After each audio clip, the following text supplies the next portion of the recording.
পরীর পালকটা হাতে নিয়ে আরিন সারা রাত ঘুমাতে পারল না। সে ভাবতেই থাকল, আমি কি আবার পরীদের দেশে যেতে পারব?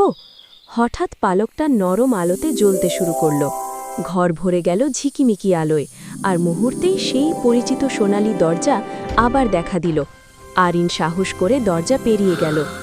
এইবার পরীদের দেশ যেন আরও সুন্দর।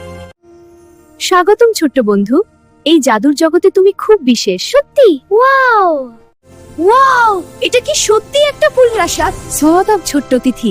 ধন্যবাদ মহারানী। এই যে ছোট্ট জাদুর লণ্ঠনটি তোমার জন্য। খুব জাদুকরি। এর আলো তোমাকে পথ দেখাবে। সাবধান, জাদুর ঝড় শুরু হয়েছে। ভয় নেই, আমি লণ্ঠন জ্বালাও। আমি আটকে গেলাম। এবার চোখের পলকে আরিন নিজের ঘরে, হাতে সেই জাদুর লণ্ঠন।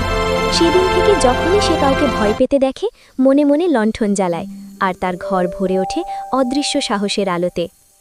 আমি এই লণ্ঠন দিয়ে পরীগুলোকে বাঁচালাম। এই লণ্ঠন দিয়ে আর কি কি করা যায় সেটা দেখতে চাইলে পার্ট 3 লিখে কমেন্ট করুন।